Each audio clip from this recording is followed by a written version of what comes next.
सुक्कू भाई, सुक्कू भाई, सुक्कू भाई, सुक्कू भाई, सुक्कू भाई, सुक्कू भाई, सुक्कू भाई, सुक्कू भाई, सुक्कू भाई, सुक्कू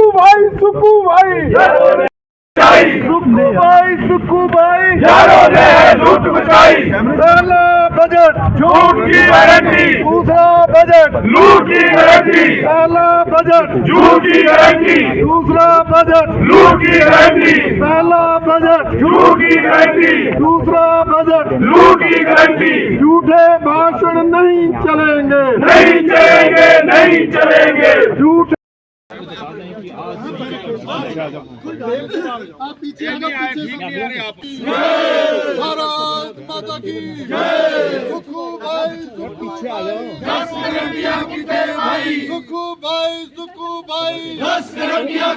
भाई, झूठ का पुलिंदा बंद करो, बंद करो, बंद करो।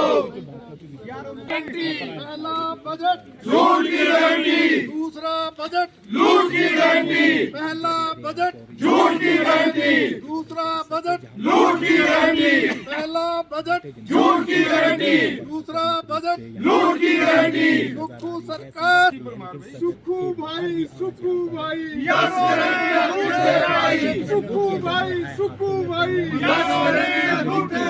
सुक्कू भाई, सुक्कू भाई,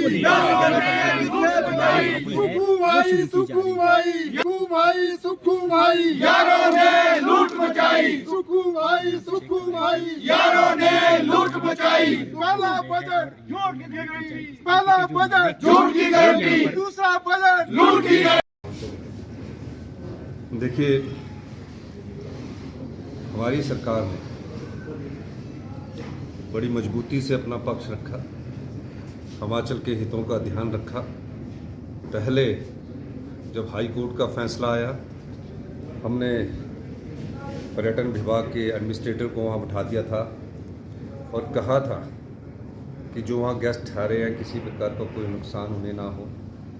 उसके बाद हाई कोर्ट ने स्टे दिया, उसके बाद उसका फैसला आया और मुझे खुशी इस बात की है कि सुप्रीम कोर्ट में जब ये केस लगा, हमने नामी वकील वहाँ खड़े किए, मुकुल रोहतगी जी, और मुझे खुशी है कि कल उसका फैसला आया है और जो संपत्ति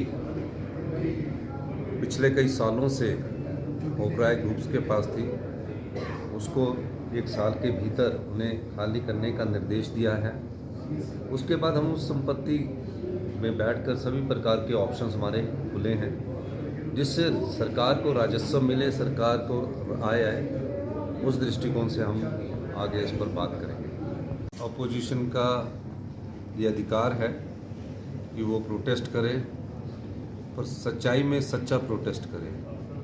और निश्चित तौर पर जब वो वॉकआउट करते हैं या प्रोटेस्ट करते हैं तो अपना ध्यान, जनता का ध्यान अपनी ओर आकर्षित करने के लिए इस प्रकार के प्रोटेस्ट किए जाते हैं। हमारी सरकार आम जनता के हित के लिए कार्य कर रही है, कर्मचारी वर्ग के लिए कार्य कर रही है, महिलाओं के सम्मान के लिए कार्य कर रही है, बुजुर्गों के सम्मान के लिए कार्य कर रही है। और जो बजट प्रस्तुत किया है उससे विचलित होकर वो दोबारा अपना ध्यान आकर्षित करना चाहते हैं। धन्यवाद। पर चर्चा हो रही है, चर्चा के दौरान सारे मुद्दों को उठाया जा रहा है, लेकिन गैर जिम्मेदाराना तरीके से सत्ता पक्ष की ओर से जवाब दिए जा रहे हैं और जो हकीकत नहीं है, सच्चाई नहीं है, उन बातों को लेकर के झूठ बोल करके सदन को गुमराह किया जा रहा है। उस बात को लेकर के हम कह रहे हैं कि कम से कम अब झूठ बोलना बंद करिए।